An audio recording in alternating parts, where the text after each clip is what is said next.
Wright and Zietz clinch the Margaret River Pro. Ben Ainslie's new T3. Mondial Du Vent in Leucate. Victory again. And now in the newsroom, here is Mia Geran. NC Sports, plunge into the action.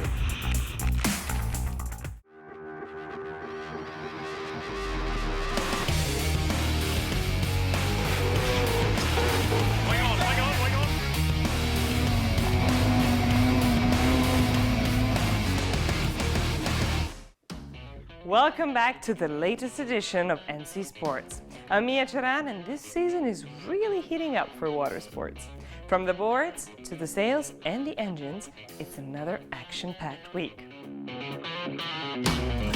On top story, major upsets and big surprises down under as Tyler Wright and Sebastian Zietz win the WSL Margaret River Pro. Andi Van Zyl joins the studio with the insight.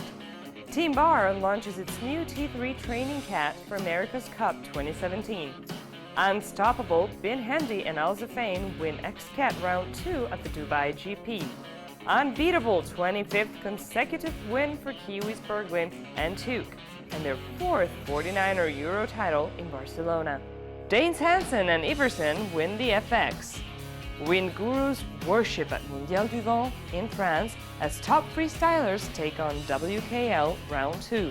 Plus, lots more.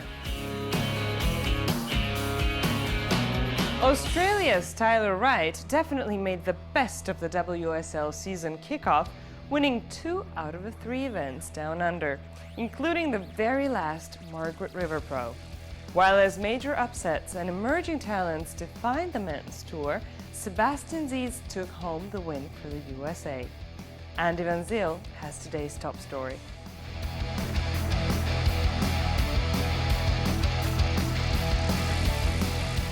Forget the world champs and the superstar pros. The last Australian leg of the WSL Championship Tour, ending at Margaret River last weekend, was all about the upsets and the surprises. Long 6 to 8 feet barrels and strong offshore winds put on the show. While beating all the odds on the men's court, Hawaiian Sebastian Zietz claimed a massive victory over Aussie Julian Wilson. It's definitely like the goal I've set for a long time, and winning the triple count has got to still be above there. But yeah, it's epic to win a CT, be against all the top guys and come out on top. And Zietz, aka Seabass, actually fell off the tour just last year. Making the most of his wildcard entry, first he stopped Brazilians Caio Ibelli and Italo Ferreira, and then he opened his first pro career final with a 9.10 for a historic comeback at Margaret River. With thanks to an incredible performance, also secured him his first ever WCT win, 17.40 to 16.67, and a leap up to number 2 in the world behind the newfound Matt Wilkinson. Whoa, radical! Yeah, number 2. If we can keep that, that would be sick. I would finish second, I'd be stoked.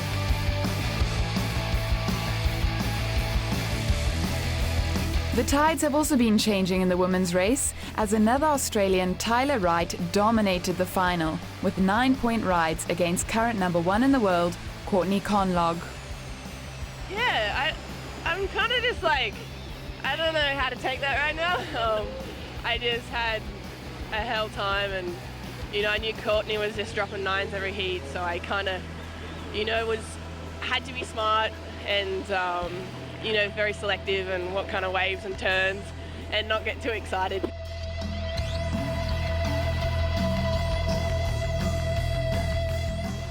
Bitter defeat for Conlog, since the defending champ here at Margaret River had won every heat leading up to the final.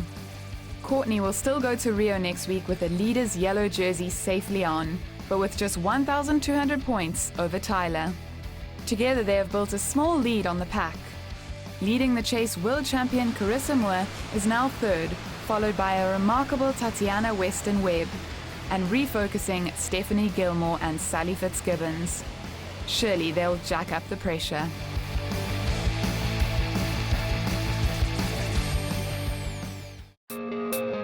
And now, As promised, Andi Van Zyl has joined the studio. Hello, Andi. Thanks for being here again. Hi, Mia. Thanks for having me. Now, we were talking about some prestigious upsets and some major surprises at Margaret River this year. Now, 2016 seems to be a hell of a season so far. Yeah, so far it is. I mean, it's still a bit too early to say what's going to happen, but I don't think anyone could have quite predicted some of the matchups that happened this year in Australia. And we're definitely seeing a massive generation change in professional surfing as we know it. And I think one of the biggest upsets was seeing the legend Taj Barrow surf his last heat in professional surfing. And, you know, he's such a stylish surfer and he's definitely going to be missed on the tour. Now, speaking of generational change, there's also a lot of chatter around this retirement of none other than Kelly Slater. Well, I can't imagine professional surfing without Kelly Slater. He is the ultimate. 11 times world champion. You just don't get better than Kelly Slater. And you know, he's often surprising the audience with 10-point rides in the last second of a heat. So surfing is just not going to be the same without him. And I personally don't think he's going anywhere. But then again, I also didn't think that he could be beaten by a young Roman. Yeah, you're talking about Leonardo Fioravanti. Absolutely. That was quite a performance. I mean, he made history. You know, he's always looked up to Kelly Slater. He's a massive idol for him. And his dream was to surf in a heat with Kelly Slater. And his dream came true. And he also At 18. Exactly. And he also beat Kelly Slater. You know, and not only that, he then went on to beat the current world champion, Adriana de Souza. And he only got defeated in the quarterfinals against crowd favorite Julian Wilson. So he's definitely charming the surfing world right now. Now, but for one young Italian promise, it appears that there are dozens of Brazilian promises. Well, the Brazilian storm is still dominating surfing. I mean, just because Adriana de Souza and Gabriel Medina have had a slow start to the season, it doesn't mean much. We have Caio Ibelli and Italo Ferreira who, you know, are making up for their slow start. So Brazilian dominance is definitely still there. Now, we're also seeing some shakeups on the ladies WSL tour with two contenders stretching away from the pack, and they're not the usual suspects, are they? Yeah, girls surfing is becoming so exciting, and at the moment there's two girls who are dominating the women's league, and that's Tyler Wright and Courtney Conlog. And these girls are just surfing really, really well. Their wave selection is on point. They're really consistent, they're focused, and if they keep on this attitude, I think there's really going to be a massive battle for the title in the women's surfing. So yeah, that's a wrap from the Australian leg of the WSL World Tour. And now I want to leave you guys with this clip because it's always great to see the real locals surf their breaks.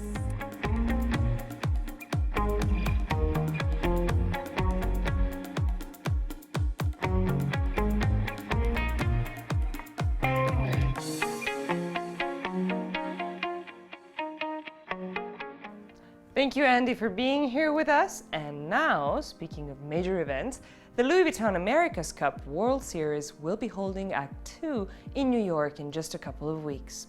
Ben Ainslie has just released his new T3 trainer for the big event in 2017. This may be a paradox, but while racing goes on both on the water and in the tech room, the America's Cup is still looking for its modern identity. Let's find out why. With yet another stylish commercial clip, Team Land Rover Barza showing off its new T3 training catamaran. Still in the 45-foot range to use for the World Series, the new version, however, already features the very same sophisticated sensor technology, electronics, and hydraulics that will be used on the top-secret AC-50 for next year's Louis Vuitton Cup in Bermuda. Winning Act 1 in Oman while leading perhaps the strongest British challenge ever under the banner #BringTheCupHome, Sir Ben Ainslie is now rallying the entire nation. Meanwhile, American sailing fans are looking forward to the next New York stopover, open to the public in Lower Manhattan on May 7 and 8. Leaving experts baffled, actual interest in the sports side reportedly surprised AC organizers last year. And now, going from 2 to a still scant 3 races per day, everyone is expecting at least some real action on the Hudson.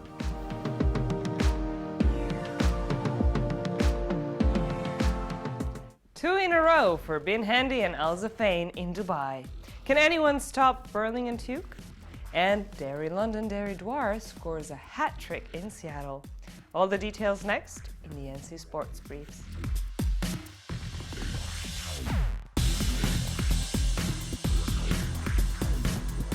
Team Victory has extended its lead in the XCat UIM World Series with a clean sweep of the Dubai Grand Prix last weekend. After eliminating Abu Dhabi 5, Fujairah Racing Team and T-Bone Station in the previous rounds, reigning champs Al Zaffein and Bin Hendi edged out Team Dubai, who finished in second place.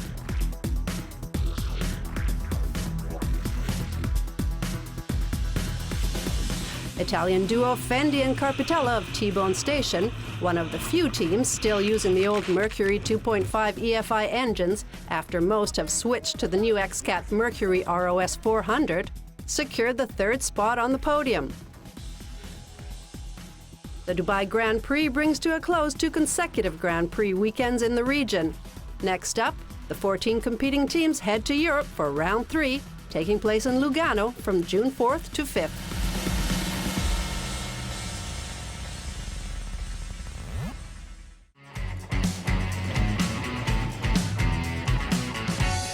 Sailing's superstar duo Peter Burling and Blair Tuke have done it again over the weekend, and the numbers are simply staggering. With 7 wins in 19 races, the Kiwis have now captured their 4th straight title at the European Championships in Barcelona, for a total of 25 consecutive event victories on the 49er. Add to that some more world titles in the Moth, ACAT, with the America's Cup World Series, and one can't help thinking about Rio's gold.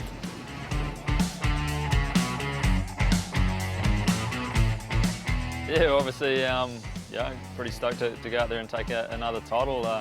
Something that we've been doing a bit of work over the summer, tidying up a few things, and it's just as pleasing that we come out of this week with a fair few things to work on as well. So we're really happy with how it went, but going to keep pushing on towards the goal later in the year.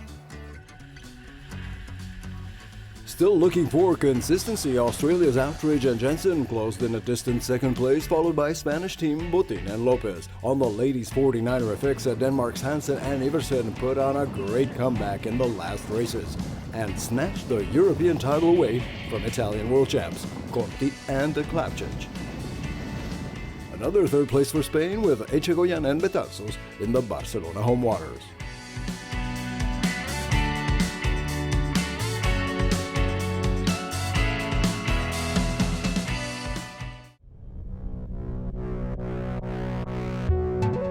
After more than 3 weeks racing across grueling conditions in the Northern Pacific, Clipper Round the World Yacht Race crews have finally docked in Seattle. Once again, Derry Londonderry Dwar was the first to complete Leg 9 of the challenge from Qingdao, China, crowning a historic hat trick. UNICEF and LMAX Exchange finished in second and third place respectively. Crews battled winds of up to 80 knots and harsh weather throughout this longest and toughest of the 14 races, which also saw the tragic death of HR Cole team member Sarah Young, washed overboard by a large wave on April 1st. An investigation into the tragedy is ongoing. Race 9 also marked a personal high note for Visit Seattle crew member Martin Frey, who became the first man in history to scale 7 summits and sail the 7 seas.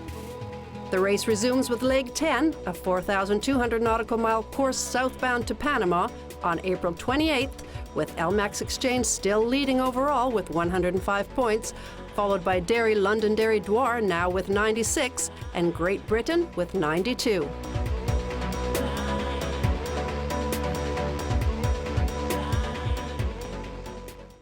Don't go away, water sport fans. We'll be right back after the break with the update from the Mondial Du Vent and the WKL Freestyle World Championship. Plus, Events 360, Nautical Channel's Cargojet exclusive, and much more. Coming up after the break on NC Sports.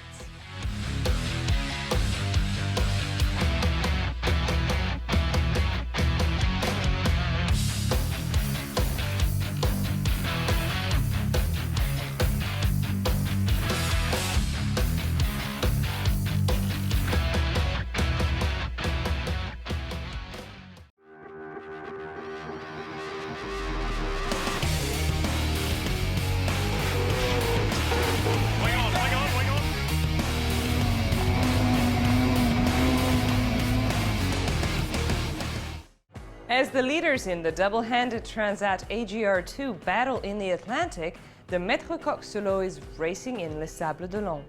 Meanwhile, WSL qualifiers are full on now in Martinique. Let's take a spin with NC Sports 360.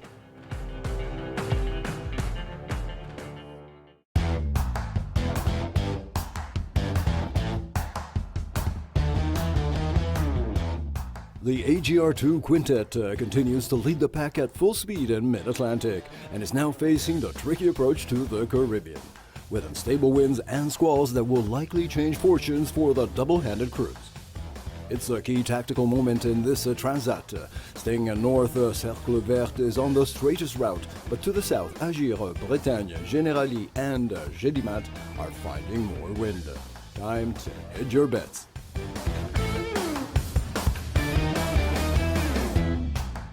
Meanwhile, Figaros are also taking center stage back in France at the annual Solo Maître Coq.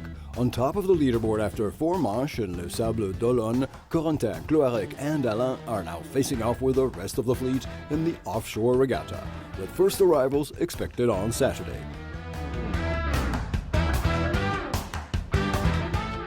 Board fans also speak French this week at the Martinique Surf Pro, the new WSL qualifying series stopover in the Caribbean, now in its 2nd edition. Small waves have conditioned the event with many a top-seeded already out of the game.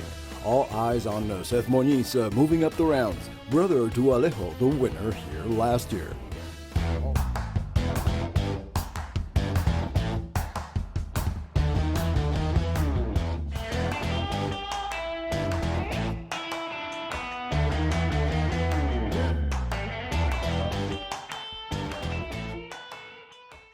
Held every year in Le Cat, the Mondial Du Vent is celebrating 2 decades of continuing success this week, with parallel World Championship events for kiters, windsurfers and sup-riders, all meeting up in the south of France. Let's catch up on some of the early results.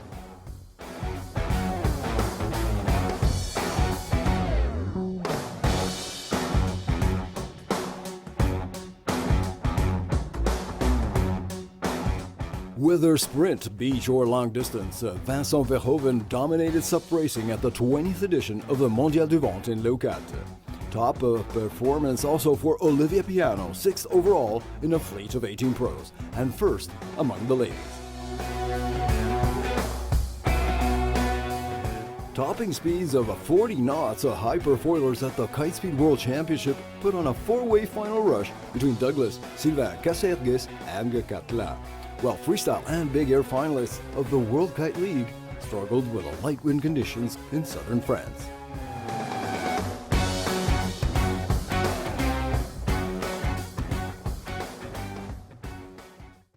The Rough and Tough Carriage World Championship, just held in the island of Guadeloupe, will be among the upcoming highlights on Nautical Channel. First off, aquabike fans will get to relive this legendary endurance race in the Caribbean in full with the 2016 ABP World Championship, Offshore Carriage, airing on Thursday, April 28th at 9 p.m.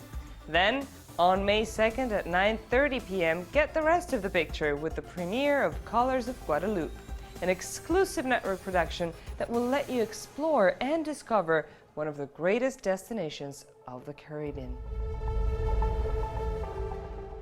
The Caribbean once again takes center stage at Antigua Sailing Week. Offshore solo sailors gear up for the Transat, and match racers for Copenhagen, while the SUP World Series kicks off in Japan. Mark the dates. It's an action-packed NC Sports calendar.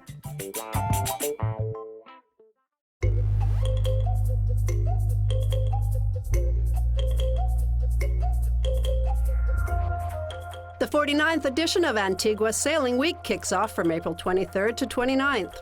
The regatta, which began in 1967 with only 10 boats, has become one of the biggest events on the international sailing calendar. Sometimes referred to as the granddaddy of Caribbean regattas, Antigua Sailing Week attracts an average of 150 to 200 yachts, 1,500 participants, and 5,000 spectators. After 5 days of competitive racing and a famous social scene with nightly parties, it all wraps up with a glamorous finale known as the Lord Nelson's Ball. Nautical Channel is a proud partner of Antigua Sailing Week.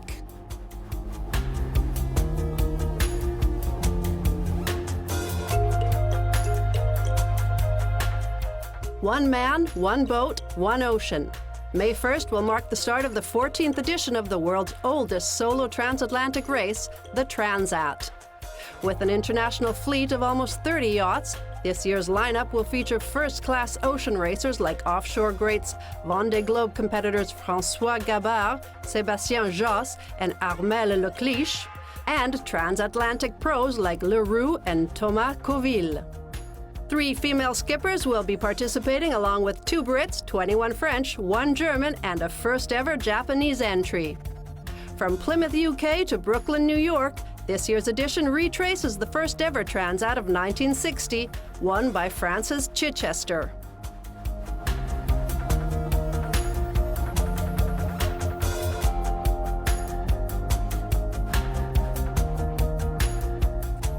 World Match Racing returns to Copenhagen, Denmark from May 9th to 14th for the 3rd round of the 2016 Tour.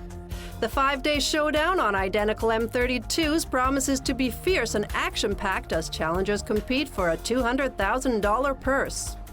Leading the series thus far is Nikolaj Sarsted from Sweden with 57 points, followed by Taylor Canfield of the U.S. Virgin Islands with 52, and American Ian Williams pulling up 3rd with 44. The winner of this year's tour will receive a whopping $1 million top prize.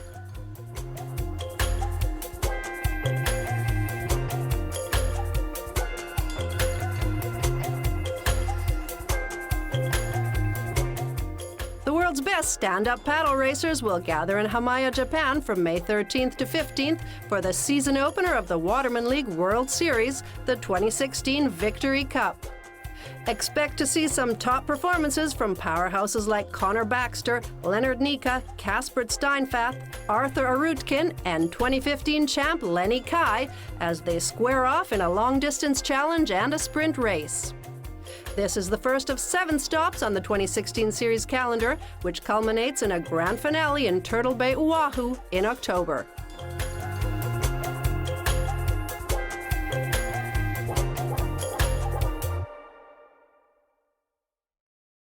Thanks for staying with us. We'll be back next week with more news and exclusive insight from the sensational world of water sports. But before we go, we'll leave you with these spectacular images just in from Le Voile de Saint Barth, a Caribbean classic for some of the top purebred racers and skippers. I'm Mia Charan, and remember, plunge into the action with NC Sports.